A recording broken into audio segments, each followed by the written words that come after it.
Тэгэхээр кино нэгэн мини барны текэн дээр виски уугаад сууж буй залуу түүнд үйлчлэнгээ ажиллаа хийж буй бартендер хоёр дээр нэгэн ганган залуу гаднаас утсаар ярингаа орж ирж буй дүр зураглаар эхэлдэг. Эдний нэрс нь огт гардаггүй учраас гаднаас орж ирсэн ганган залууг харагдаж байгаагаар нь ганган залуу гэд нэрлэлчихвэл тайлбарлахад нэлээд амар байж магадгүй гэж бодоод ганган залуу гэд нэрлэлчихсэн. Тэгээд ганган залуу текэн дээр ирэнгүүтээ бартендерт нэг шил текила, нэг шил вискидээ өгчих. Өнөөдөр миний хувьд заавал тэмдэглэх ёстой баяртай үйл явдал тохиосон. Би өнгөрсөн шөнө энэ хорвоогийн хамгийн халуухан бүсгүүд гэрлэх санал тавиад өөрийнхөө эхнэр болохоор болчлоо штэ хөгшөө. Цохиоч гэж хэлээд хай тав хийж нэг шотоор бартендрийг өөрийг нь дайлаад өнгөрснөө хальт дурсдаг. Ганган залуу 10 жилийн өмнө эндээс явсан гэхдээ бүх зүйлс яг хэвэндээ байна. Бүх дурсам сэргээ сайхан байна. Ингээд тэнд суугаа залуу яагаад дураацсан юм бэ гэсэн чинь бартендер наад залуу чинь сүүлийн 3 хоног манай бар нээгтгэхээс хаа хүртэл гав ганцаарх наал уугаа суугаад байгаа. Юу болсон юм бүү мэд гэж хэлдэг. Тэгсэн чинь ганган залуу маань юу вэ? Ингэж болохгүй штэ. Өнөөдөр чинь тэмдэглэлт өдөр. Энэ залуу текилаг. Ой өгшөө, надтай хамт уу. Өнөөдөр битгий гунигл гээд бааранд ганцаараа уугаа сууж байсан залуу дээр хүрээд ирдэг. Харин түүнийг харагдаж байгаагаар нь гунигтай залуу гээд нэрлэлчихсэн. Гунигтай залуу маань ганган залууг харангуутаа "За та би ч чамтай хамт баяр тэмдэглэж чадахгүй болов. Миний амьдрал сүүлийн хэдэн сарын турш яг л хар дарсан зүг шиг байгаа. Одоо ч гэсэн надад таагүй байна. Таагүй байна гэж бити хэлээ. Залуу хүн байна да. Чамд боломж байгаа. Залуу хүн чинь тууштай хөдөлмөрлөх юм бол бүх асуудлууд нь нэг нэгээрээ устгаж үгүй болдсон байхгүй юу да.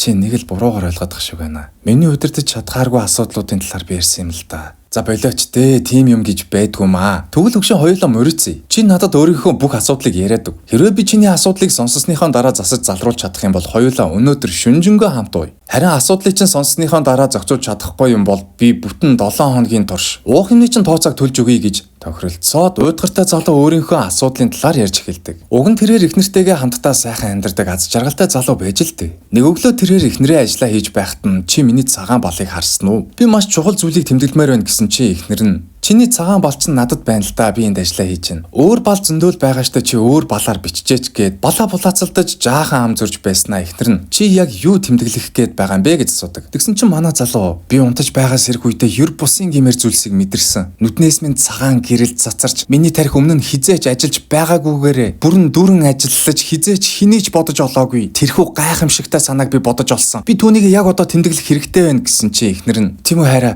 тэгвэл тэр гайхалтай санаа чи юу юм? Би сонсоё гэд манай залуу ихнэртэй бодож олсон гайхалтай санаагаа хэлж өгдөг.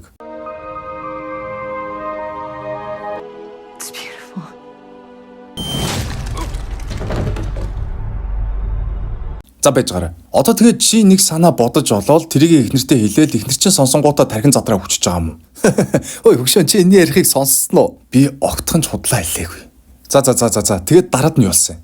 Чиний хэлж байгаагаар чи ихнэрээ алаагүй юм биз дээ. Тэгвэл яагаад чиний хувцас ихнэрийн чинь цуснд будагдсан байгаа? Чи яг ихнэртэй юу гэж хэлсэн болоо ихнэрийн чинь тарих задарч өгсөн юм. Хилээдэх. Би чамайг хэл гэж байна. Алив хилээдгээч.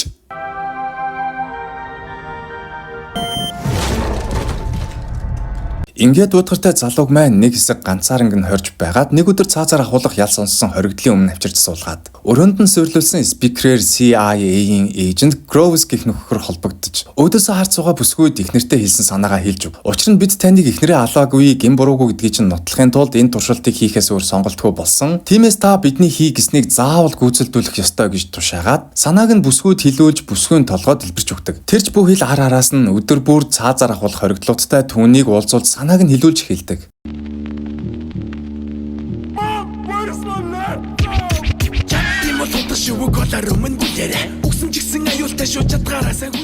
За наадах чинь бол ямар ч боломжгүй зүйл шүү. Боломжгүй үстэй.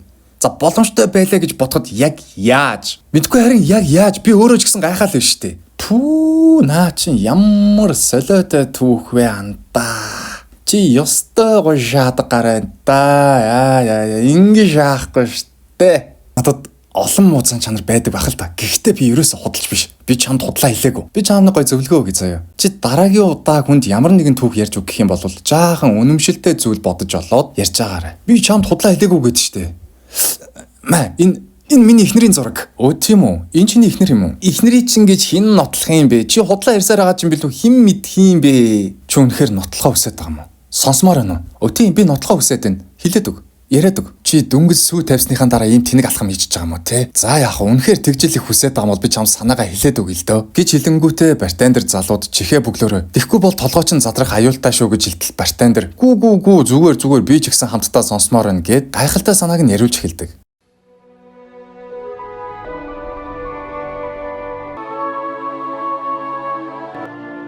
It's like nothing I've ever heard before. Чиний тарих дэлбэрсэнгүү. Чи өгсөнгүү штэ. Энийг ч л тэмдэглэх ёстой байхгүй юу? За одоо тэмдэглэе. Одоо ууцгаая. Чимөө яаж амьд байж чадаад байгаа юм? Ийм гайхалтай санааг ботож олцоод чимөө яаж ганцаараа амьд байж чадаад байгаа юм бэ? No!